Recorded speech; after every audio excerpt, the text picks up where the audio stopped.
Muito bem, queridos irmãos e irmãs, estamos celebrando o Dia da Bíblia e hoje com o Números na primeira leitura e o Números, primeira leitura e o Evangelho, a primeira parte do Evangelho, elas são bem semelhantes, né? Tanto a passagem de Moisés quanto Jesus. Nos Números, nós ouvimos a leitura e Moisés, ele reclama com Deus, porque ele está cansado e precisando de ajuda. Ele já não está dando conta, diz ele. Reclama com Deus que ele não está dando conta. É muita coisa e ele precisa que o Senhor providencie algum jeito. E o Senhor pede então que ele reúna 70 homens. 70 homens. Então Moisés convoca os 70 homens para a tenda, mas 2 deles não vão. Eudade e Meldade não vão na tenda.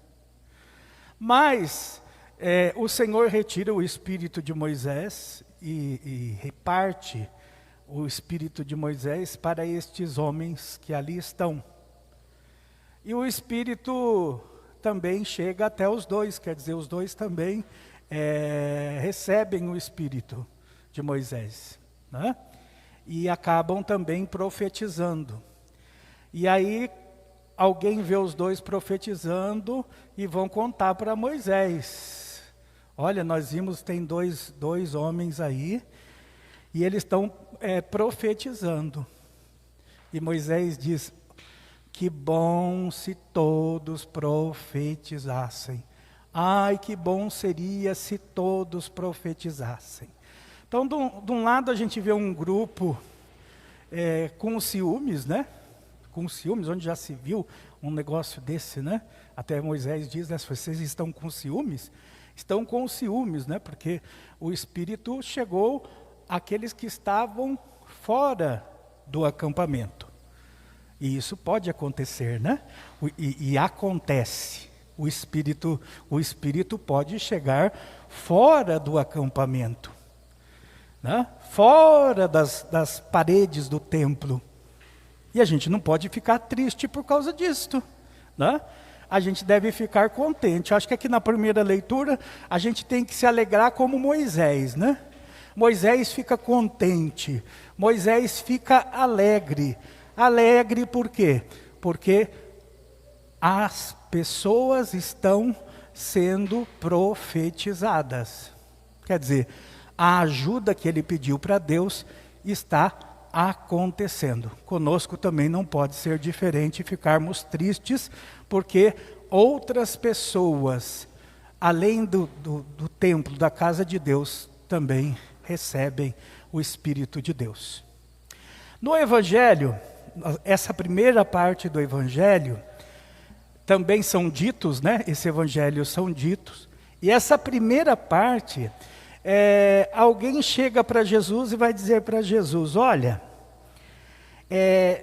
tem alguém expulsando demônios no teu nome. Ele não anda conosco. Ele não é do nosso grupo. E Jesus diz para ele, olha, se eles não são contra nós, se ele não é contra nós, se ele não está contra nós, ele está ao nosso favor. Quer dizer, aqui também o grupo dos discípulos, né? Estão preocupados, por quê? Porque aquele homem não anda no nosso grupo, ele não anda conosco. Tipo, se ele não anda conosco, ele não pode fazer o bem. Se ele não anda conosco, ele não pode expulsar os demônios no teu nome. Se ele não anda conosco, ele não tem autoridade nenhuma para fazer o que está fazendo. Jesus disse, se ele não está contra, está a nosso favor. Quer dizer, Jesus disse, deixa que ele faça.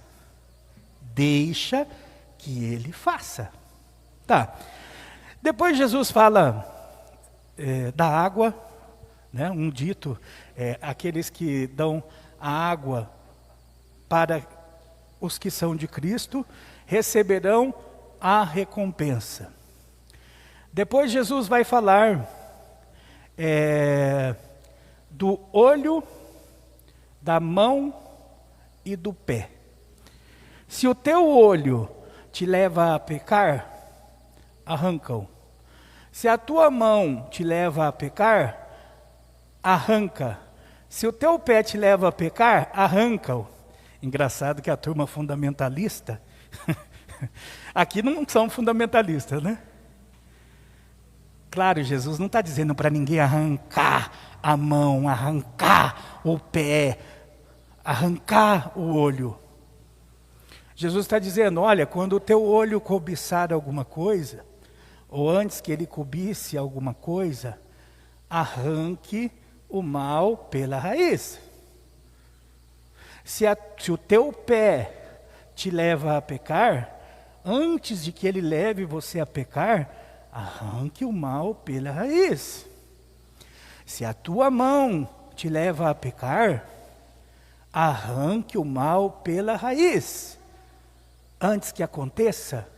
Então, é preciso, antes que aconteça o pecado, que você arranque o mal pela raiz. Então, são os ditos do Evangelho de hoje. Mas o padre vai voltar no principal. Né? Moisés permite aos dois que eles profetizem. Jesus permite ao homem que tira os demônios, que ele continue a tirar os demônios. E nós? Nós estamos assim numa situação difícil, porque existem muitas religiões, cristãs e não cristãs. E muita gente, ao longo do caminho, acabou se perdendo, né? Em busca da verdade, acabaram se perdendo. Quantos irmãos, amigos nossos, que já não acreditam em mais nada, né? Já não confiam em mais nada. Porque no afã de buscar a verdade, procurar a verdade, e achar que a verdade estava aqui, ali e acolá, acabaram se perdendo. Por outro lado, quantos de nossos irmãos se tornaram fundamentalistas? A verdade está no meu grupo, a verdade está na minha igreja, a minha igreja que tem a verdade e ninguém mais tem a verdade. Quer dizer, se tornaram intolerantes, né? Intolerantes. Quantos não se tornaram intolerantes? Se fecharam, né? Se fecharam. Por outro lado, nós temos um grupo que continua firme na sua fé, mas que respeita os outros, né? Respeita os outros, respeita as outras religiões, respeita as suas posições, seus argumentos, respeita. Eu acho que nós estamos num tempo que nós precisamos dar o respeito e sermos respeitados. Isso seja em religião, seja lá no que for. Dar o respeito, né? E respeitar os outros e ser respeitados. Nós temos nas nossas famílias, tem muita gente que é de outra religião. E são gente boas, é gente boa, né? Gente do bem. E a gente não pode viver intolerância, ser intolerantes. Puxa, Moisés não foi, gente. Jesus não foi intolerante. Por que nós temos que ser intolerantes? Claro, nós não podemos permitir que o outro arranque ou tire a nossa fé. Mas nós temos o direito e o dever de respeitar o outro. O direito e o dever de respeitar o outro. Então, que a gente viva bem a nossa fé, que a gente acredite no que vive, e que a gente viva com os outros, amando os outros, respeitando os outros, até porque Deus, o Espírito de Deus, Ele sopra onde Ele quer. Não adianta nós queremos fechar o Espírito de Deus, prender o Espírito de Deus, dizer o Espírito de Deus está aqui ou acolá, porque o Espírito de Deus é de Deus, é o Espírito de Deus, e ninguém pode aprisionar o Espírito de Deus, e que não sejamos nós a fazermos isso, né? A querermos aprisionar algo que não pode ser aprisionado. Que a gente peça o Espírito Santo de Deus, que a gente tenha o Espírito Santo de Deus, até porque nós o recebemos no nosso batismo, e que a gente faça com que esse Espírito Santo de Deus, ele transforme tudo o que precisa ser transformado. Creio.